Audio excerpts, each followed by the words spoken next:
ഓടാ കേറി വാ. നീയാണോ പുതിയ കുട്ടി? ഓ ഞാൻ തന്നെ സാറേ. ആ നീ അവന്റെ അനിയനല്ലേ? ഓ എന്റെ അണ്ണൻ തന്നെ. ആ അവൻ എന്റെ ട്യൂഷനിലാണ് പഠിച്ച. ഇപ്പൊ എന്തിനു ചെയ്യുന്നടാ അവൻ? വെറുതെ അല്ലാതെ ഇങ്ങനെ ആയിപ്പോയത്.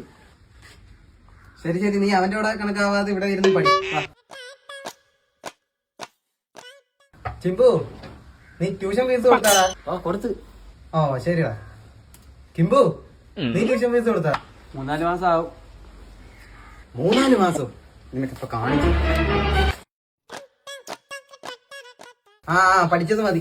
ചിമ്പു, ഒന്നും എത്രയാ? 2 സാറേ. ആ സൂപ്പർറാ ചിമ്പു, സൂപ്പർറാ. കിംബു, 1998 2559 എത്രയാടാ? അറിഞ്ഞൂടാ. നിന്നെ കൊണ്ട് പറയിക്കാൻ പറ്റുമോന്ന് ഞാൻ നോക്കട്ടെ. ചിമ്പു, മോഹൻലാലാ? സിനിമാ നടനല്ലേ സാറേ? സൂപ്പർറാ ചിമ്പു, സൂപ്പർറാ. കിംബു, അനാക്കൊണ്ട് എത്ര പാട്ടുണ്ടാ? എന്ത് ക്വസ്റ്റ്യൻ സാറേ ഇതൊക്കെ? എനിക്കെന്തൊരു ഇത്ര വലിയ ക്വസ്റ്റ്യനും അവന് സിമ്പിൾ ക്വസ്റ്റ്യനും കൊച്ചു ക്വസ്റ്റ്യൻ. ഈസിയാ. ബാഹുബലിയുടെ പ്രതിമ എത്ര ഉയരോടാ? നമ്മള് വാതിന് ബലിയൊന്നും ഇടാൻ പോവില്ല സാറേ, അതുകൊണ്ട് അറിയാൻ വയ്യ കാര്യങ്ങൾ. അറിഞ്ഞൂടാ. ഇതൊന്നും അറിയാതെയാണടാ വന്നിരിക്കുന്നത്. ഇനി ഇരിപ്പോണ്ടാ നിനക്ക് കിട്ടുന്നു. ചിമ്പു, ഇന്ത്യക്ക് സ്വാതന്ത്ര്യം കിട്ടിയെന്നടാ? അത് 1947. സൂപ്പർറാ ചിമ്പു, സൂപ്പർറാ.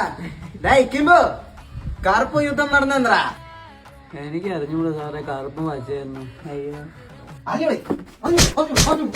അടുത്ത ചോദ്യം വരുമ്പോ ഇതിനേക്കാളും ഭയങ്കരമായിരിക്കൂടെ സാറേ? 2-3 മാസത്തെ ഫീസ് ഞാൻ നാളെ തന്നെ കൊണ്ടുവരും. ചോദ്യം ചോദിപ്പെല്ലാം കഴിഞ്ഞില്ലേ? എല്ലാവരും പഠിക്കും.